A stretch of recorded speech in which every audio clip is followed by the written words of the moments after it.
All right, quick video to share my experience with these recessed can lights that should have been installed since the beginning of the project. And then on, I think July 7th, the contractor issued a change order, a written change order that said they weren't going to install them.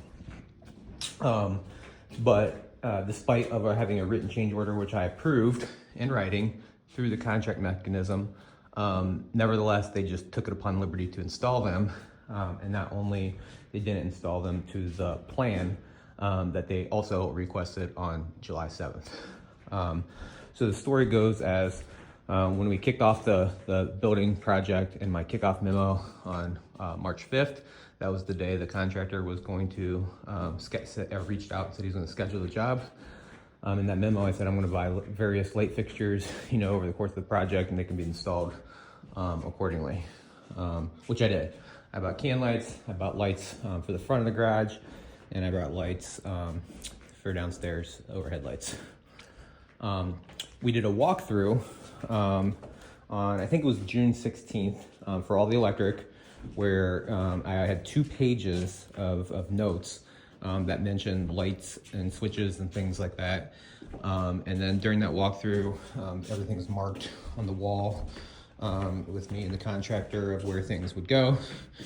And at that point in time, there was no issues or concerns with installing my fixtures. It is also important to note that this walkthrough occurred before the final siding error was noted. And if you remember right, that's where the contractor ordered the wrong siding, despite having the parameters both in text and email ahead of time. And this is also before the contractor,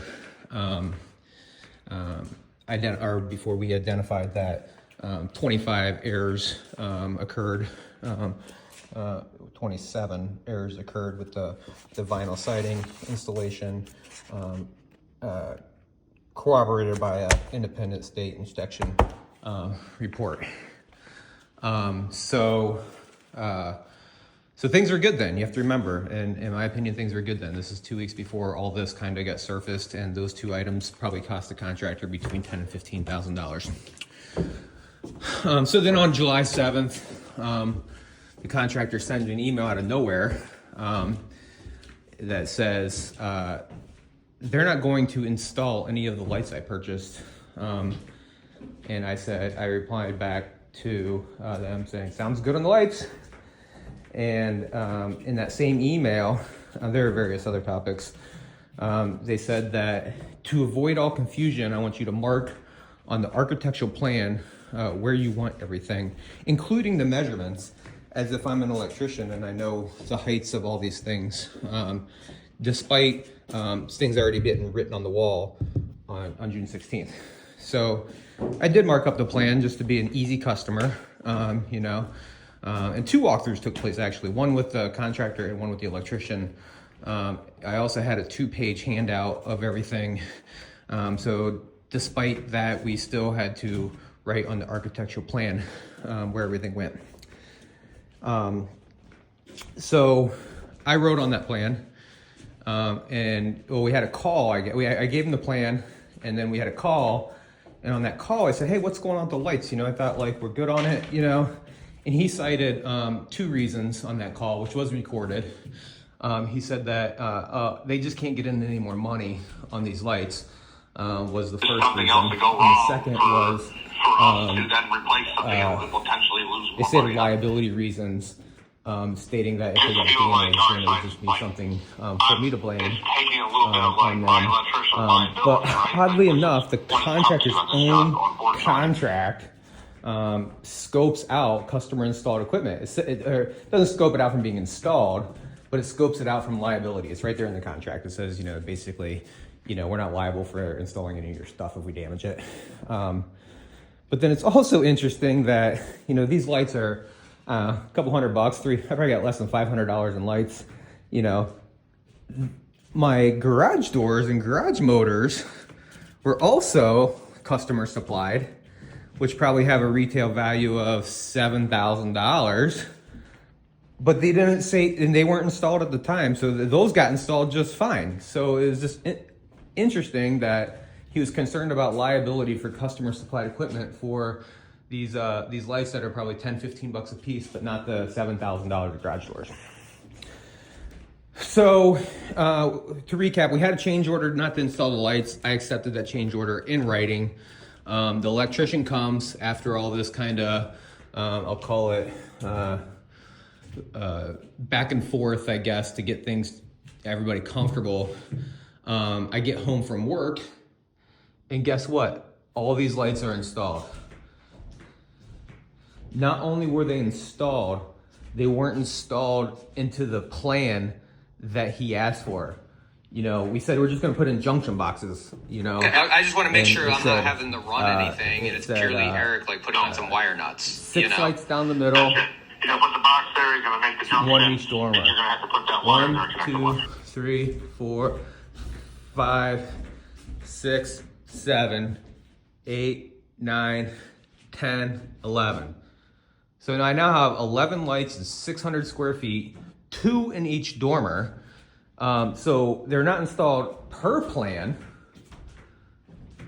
They weren't supposed to be installed at all. They were supposed to be junction boxes. And I was the one that was going to install them and connect them. How does this happen? A written change order approved by the homeowner, and they go ahead and just install the lights at their own free will. Not only did they install them, they were installed incorrectly on the plan that they asked for. He said he wanted that plan to avoid all confusion. All confusion. So somehow the plan, confusion still occurred, even though it said 1 in each dormer, 6 down the middle, 8 total.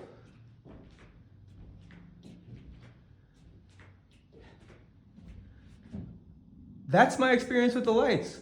Not only that, when I asked him about the lights on a recorded phone call, he told me it'd be $80 to $105 to get these installed per light.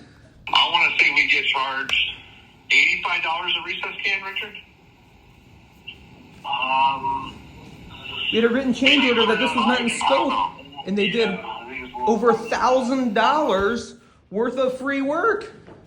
Like, that's my point. Like, you're better off doing this because if you want mileage I for told the him warranty, in email, it's going to be way more than what you paid. in writing, per the contract, per the change order they asked for. In writing. 1 light in each dormer. There's now 4 lights in my dormers. It's going to need to be redone. I'm not going to have them do it. It's just going to be taking stuff more apart and just ripping up things and putting it back in. 11 lights and 600 square feet that A, shouldn't be installed, and B, not installed per the plan they requested? This is my experience with these lights. I've never heard of such a thing. That's what happened here. Another reason they gave on the lights is that electricians never install lights. But an electrician installed the lights. You go into Village Lighting in Lorraine. Okay. And Village Lighting, who we use as our installer, they install them. So they're a lighting company. They provide the lights and they install them. So my electrician never hangs lights. Electrician never hangs lights.